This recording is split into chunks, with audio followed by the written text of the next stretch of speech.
As you all may know, the UK has had a general election recently, and for some reason you chose this fucking tosser as your democratically elected Prime Minister. I mean, it really was an impressive campaign on his part, wasn't it? Let's have a quick look at the highlights of that. We had claims of 50,000 new nurses, when obviously the actual figure was just over half of that. As well as claims of building 40 new hospitals, when he actually meant 6.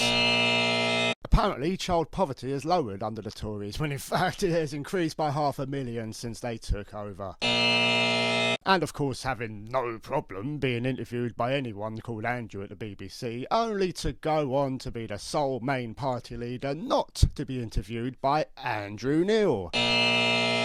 But hey, why stop there? I mean, we also had the bloke pretending to mop the floor that was badly affected by floodwaters.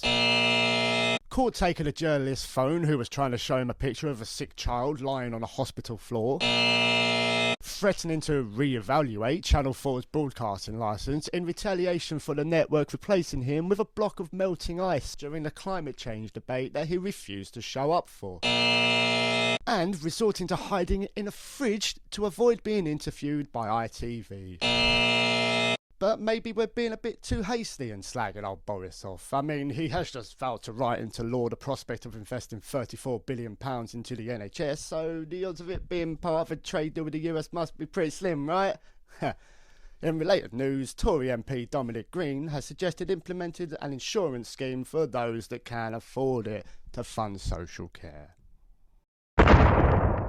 Ian Duncan Smith was another Tory MP who successfully managed to hang on to his seat, narrowly fending off Labour in the Chingford and Woodford Green constituency.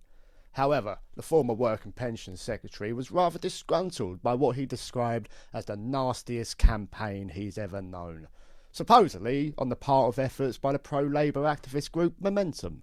Among the alleged acts of depravity were death threats, female workers chased down the street by young men wearing Labour badges, graffiti covering Tory offices, and a dismembered rat sent through the mail. These claims were later denied by Duncan Smith's opponent Faiza Shaheen, who claimed that Momentum was not a part of her campaign team. Not that we condone such acts, Mr. Duncan Smith, but have you forgotten your own party's wretched campaign of abundant lies and smears against competing politicians? How about the Fact Check UK debacle, or the misleading Facebook and Google ads? Or how about all the deaths you caused by forcing disabled people back into work during your stint as the Work and Pensions Secretary?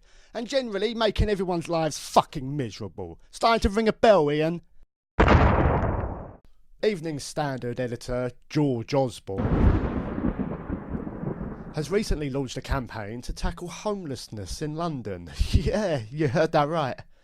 This would, of course, be the same George Osborne who, as Chancellor of the Exchequer, launched a series of brutal austerity measures that has seen the very same homelessness he's now trying to prevent soar by 140% since the Tories took power in 2010. Oh, let me guess. Next he'll be donating his overinflated salary to Great Ormond Street Hospital, or personally sing Christmas carols to all the sick kids. Pull the other one, mate. Fleetwood Town manager and everyone's favourite sociopathic footballer Joey Barton has courted controversy by insinuating that women's football is inferior to men's. In the midst of an interview that was supposedly about feminism, Barton claimed that women's football will always be the inferior product unless changes are made, including making the pitches, the goals and even the balls smaller because men are, quote, bigger, stronger and faster than women. Charming. He also has some strong words for Burnley manager Sean Dyche, claiming he's a tight bastard on the grounds he didn't pay Barton enough to play for his team back in 2017. Well, Mr. Barton, there's plenty of money in boxing if you'd like to take that up if you feel you're being underpaid. After all, I imagine there's a lot of angry women willing to knock your block off once they hear your comments about women's football.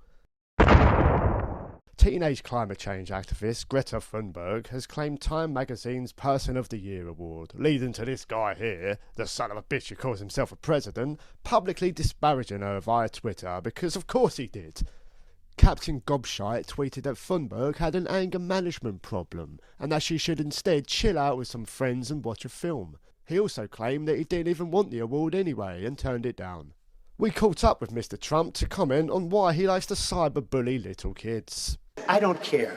What an arsehole. I hate that guy and so do you. And now, onto the weather.